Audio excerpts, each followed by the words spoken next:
championships all 9 years. Nebraska and Central Missouri, the other 2. Maryland Eastern Shore leads this championship match 2-0 as we head into the 3rd game. So in this best-of-7 format, Carolyn, you're down 2-0. Is it catastrophic to go down 3-0? I mean, where is Fairleigh-Dickinson right now in terms of what they must do? I don't think you ever like being down, by all means, but you know, they're not bowling bad. They made that first game, they made a couple bad shots where the ball came up just a little high. They didn't carry. They left the one split. But really, they have been in the pocket. What I think they need to figure out is how to get that 10 out, how to get 10 pins in the pit. They're hitting the pocket, but sometimes it could be such a subtle move as, like I said, that 1-and-1 to the right, paralleling, being a little straighter down the lane to get that ball to read the drive, kick the 10 out. It could be a ball change, but right now they just need to continue to hit the pocket. But if they don't see a change at this game or by the 5th frame, then they need to either ball change or move on the lane. Megan Kelly to lead things off for the Knights, and that's a good start. Finally, some intensity over there. Been a pretty subdued bunch so far tonight. Megan Kelly's trying to get them all fired up. Hit a little bit further right than she was hitting on the right lane. She got that ball out to about 8. It came back a lot stronger. Good result.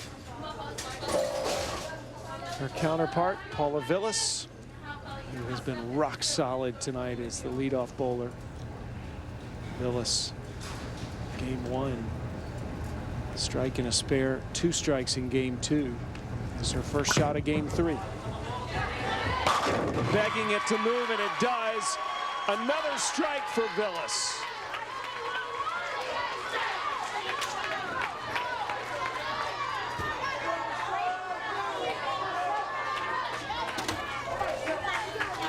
You can tell by her reaction that she likes how that ball came off her hand.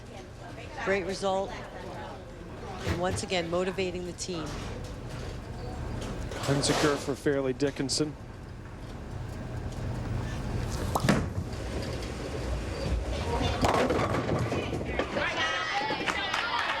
Leaves that one for her spare.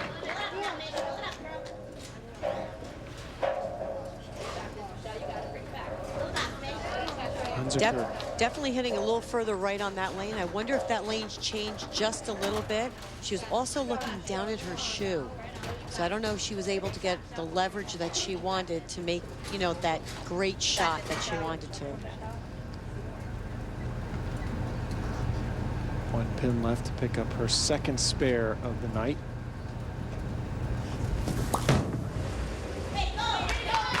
And she picks it up with no problem.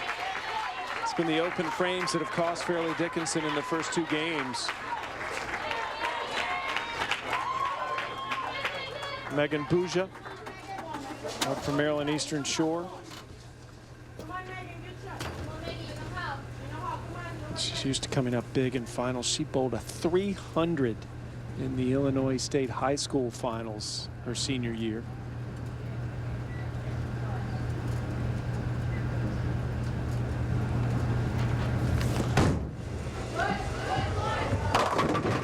Hit that straight on.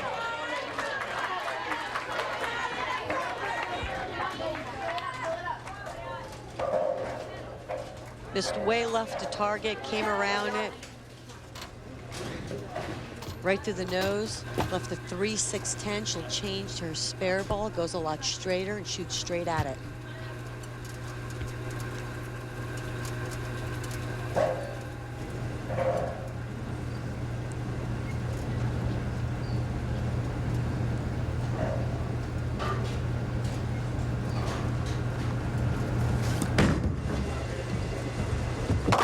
And she gets it. Carolyn, in this best-of-7 game format, is it rare to see a team just run through 4 games in a row? Do you have ebbs and flows typically? Absolutely, especially when you have 7 games. You can never think of yourself as being out of it. 7 games, that's a lot of games. But if you start 2-0, 3-0, and you're the winning team, you definitely want to stay on top of your game, stay mentally strong, and get it over in that 4th game. You don't want to give anybody a chance. Wiesenfeld will have that for her spare. She's, again, just a freshman despite her older age. She spent 2 years in the Israeli military. And the NCAA initially ruled that the years in the military meant that she was a professional because she bowled while she was in the military, but her appeal stated that she was forced to be in the military, didn't have a choice, and the NCAA accepted that appeal and allowed her to bowl this year at Fairleigh-Dickinson. She's carrying a 3.85 GPA as well in psychology and picks up that spare.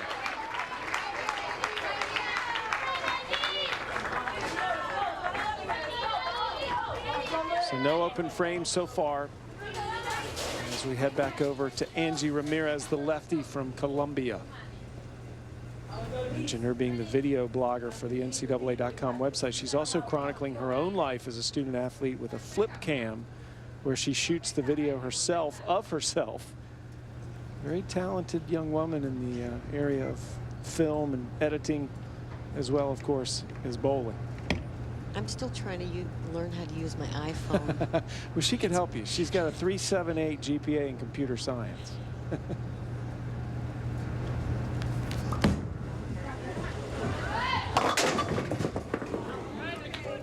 How about this spare, Carolyn? Well, this is a split, but it is makeable. If she hits to the left of that 4-pin, she can slide it over into the 10.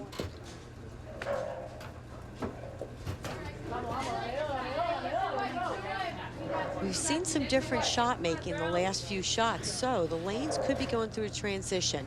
This is the third game.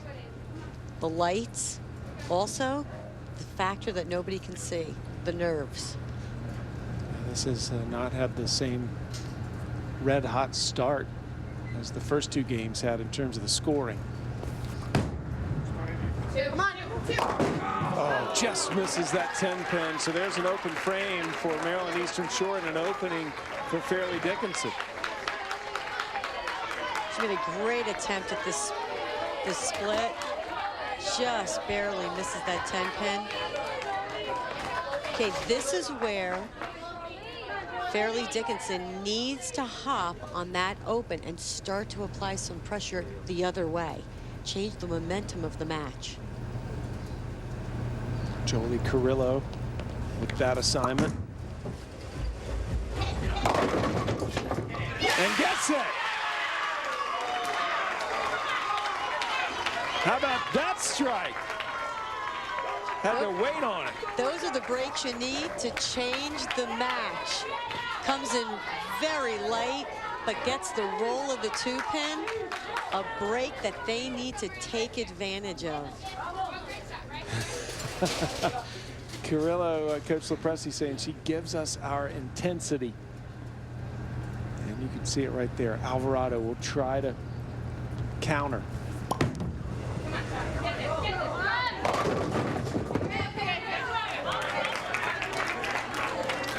Maryland Eastern Shore not rolling strikes like they did in the first two games here in this third. Gets it way right down lane. Comes up light.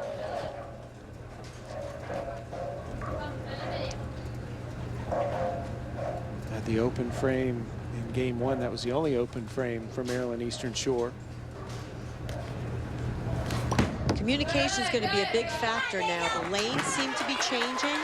They need to communicate to each other. She needs to come back and say, hey, I got that one way right down the lane, but I still think I threw it good. Whatever she feels she did, she needs to start communicating that. This goes for both teams because some of the shot making, you can see the ball is doing something different into the pocket. Well, that's a big factor in this Baker-style format, right? Absolutely. Communication is what it's all about. Danielle McEwen, 2010 NCAA Tournament Most Outstanding Bowler. This year's National Bowler of the Year. We'll have that left for her spare. And for as talented a bowler as McEwen is, she's struggled so far tonight. She's moved a little left on the lane. She changed balls.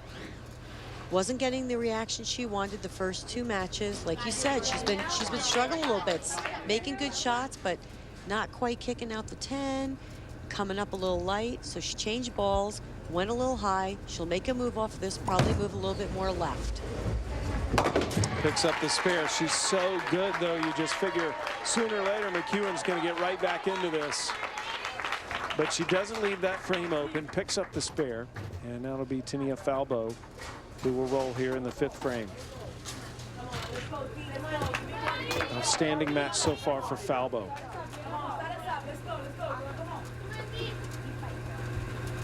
Falbo, big pro football and hockey fan. These are tough sports. She's a tough competitor. You can see the intensity in her eyes. Big Steelers and Penguins fan. She hails from Greensburg, Pennsylvania.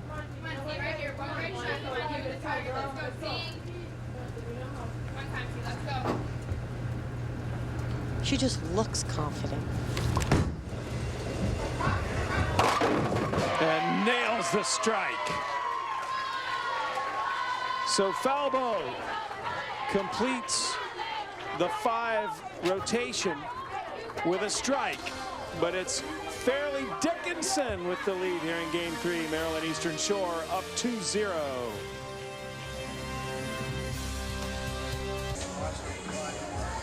Maryland Eastern Shore up 2-0. Time now for the Home Depot Coaching Clinic. We're going to talk about the importance of communication in the Baker format. Communication is very key. Usually what we have our girls do is when they come back, they talk to the next girl and say, I threw a good shot, you should move. Or I threw a good shot and it packed the pockets the same as the other lane. Just, it's a very key thing to winning a national championship. It's about the whole group, everybody, from the coaches right down to the players, even the players not in the game, to communicate, see what they see, and then we evaluate it. We're filing information constantly, and then it's up to me. I'm the last say.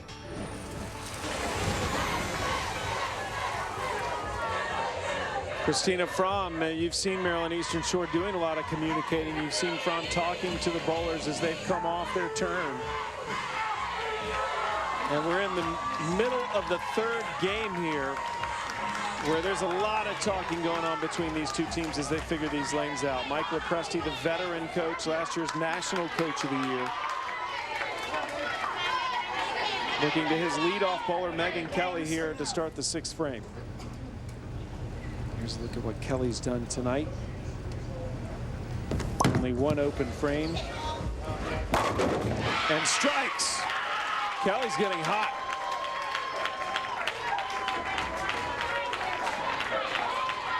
Again, normally comes off the bench when they need to fill frames. So getting the start earlier today and tonight. Getting her ball a little bit further to the right to catch some of that dry. And she likes her reaction. Paula Villas will try to answer. Villas, one of those student athletes, so fun to watch. Really makes the game look fun. And leaves that one for her spare.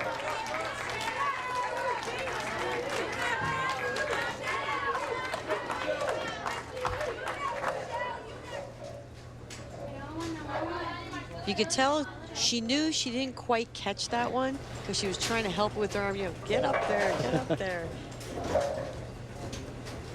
But once again, gets a break, leaves the 4-pin. See, that's the thing. Even if you don't throw that great of a shot, if you get lucky and you leave something spareable, just fill the frame. 4 strikes, 1 spare. Going for another spare here. And just walks away very confidently, just like she did the last spare she picked up. Yeah, I just love her. she just epitomizes. Here it is. Okay, yeah, I know I got it. I hit what I'm looking at. Yep, it's going in the right direction. It'll hit somewhere on the white. That, if there was a video definition of confidence, that would be it. That's it. Here's Hunziker. No open frames for the North Carolinian.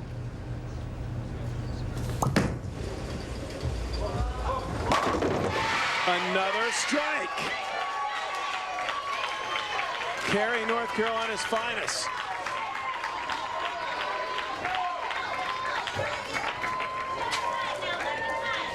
Not quite the shot she wanted to make. Missed way left of target. She hit around the 17 board on that shot. But once again, we talked about breaks, right? Doesn't have to be perfect. It carried. They have a strike. Fairleigh-Dickinson's best game so far.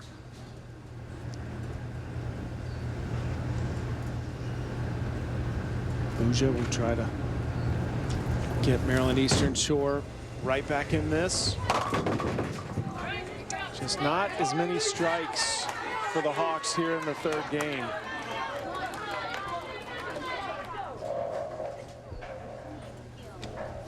Here's what she's done so far tonight. 3 strikes for her, 1 open frame. That was in game 1. A spare in frame 2 of this game, which I believe was the 3-6-10 also. So she didn't make another good shot. The lanes are definitely changing, so some moves on the lanes have to be made. They either need to move left with their feet. The way the lanes look, there's still plenty of oil in the middle part of the lane. They can move their feet a little left, keep their eyes the same, because there is hook to the right. So they need to make this adjustment, because you can see that if you're too straight up the lane, you miss left. Now they don't have any hold. So they have to decide on what they want to do. Move left to play the hold, move right, go straighter. I mean, there's a couple of options with this oil pattern. I'd move my feet a little left, keep my eyes the same, create a little bit more angle to the front, see what happens. Wiesenfeld with a strike for Fairleigh-Dickinson. Well, the Knights have finally started looking like the team we've seen over the last couple of days in this third game.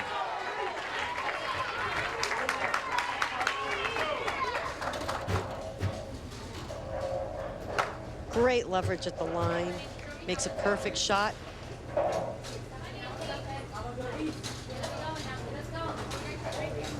And gets the team motivated for that 9th and 10th. Bottom of the 8th frame. It'll be Angie Ramirez.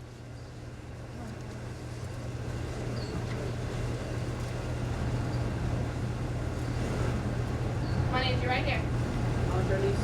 Nobody better.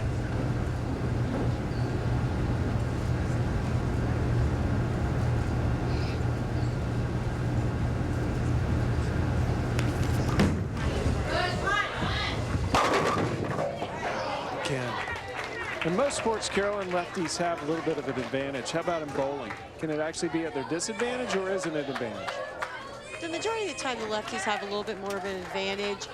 Less play on their side of the lane, so the lane pattern tends to hold up a little longer. You know, when there's less play, obviously it makes sense that the pattern will stay just a lot longer and allow them to play the zone that they're most comfortable in longer than the right-handers. Ramirez trying to pick up that spare. This will be her 4th spare of the night. No open frames for Ramirez. Bowling in the 3 spot for Maryland Eastern Shore. Just 1 pin to pick up. And she's got it. The difference has been in the strikes, though, in this third game. Fairleigh-Dickinson outstriking Maryland Eastern Shore. And we head into the 9th frame with Fairleigh-Dickinson in the lead. Jolie Carrillo, who's been a spark plug here for Fairleigh-Dickinson in this third game. See if she makes a move. She's been coming up light into the pocket. Because she's a little bit of a straighter player, I would definitely make the move, the 1-and-1 to the right. I think that's what she did. And she gets another strike.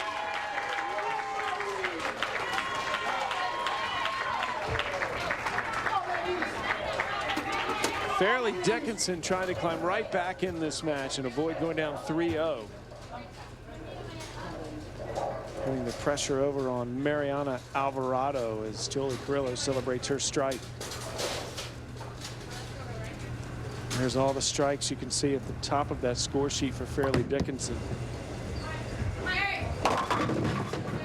And very few for Maryland Eastern Shore. This has been their down game so far. That was a ball change. just to see something different. Game is over, so they can use these 2 frames to try something different, see if it's going to work, because they are going to be changing lanes. So they need to see if it's going to work here and then make that adjustment on the next lane. So a strategy move here for Maryland Eastern Shore, as mathematically they can't win this game now.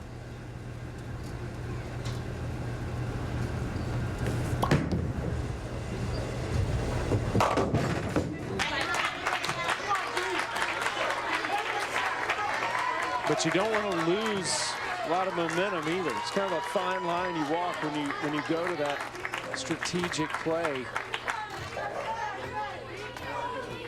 You don't want to lose momentum, but that's where that mental aspect comes in. You really do have to try something because it's not working. The other team now has found a way to strike and keep up and beat you this game. So mentally you have to get back to, hey, we're just going to get back on good shot making, but we have to move somewhere else on the lane because what we're doing right now is not working. And that's not a good sign for Maryland Eastern Shore. McEwen strikes. She has been a little slow to get going, at least up to her typical lofty standards. For most other bowlers, she'd be having a great night. But she is the best in the nation, and that is just her first strike of the night.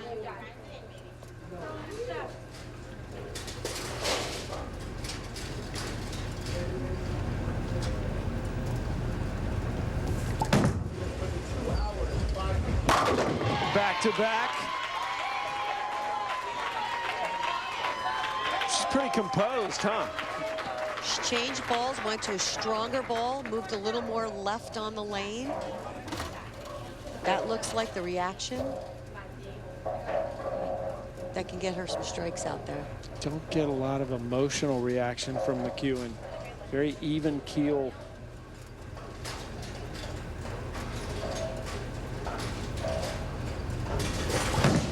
Final shot of the 3rd game, and it is 3 straight strikes for McEwen. So Fairleigh-Dickinson is right back in this championship, taking game 3. Jolie Carrillo, one of the seniors, getting things going, and then Danielle McEwen, the nation's best bowler this year, wrapping it up nicely for the Knights. Maryland Eastern Shore leads the NCAA championship 2 games to 1.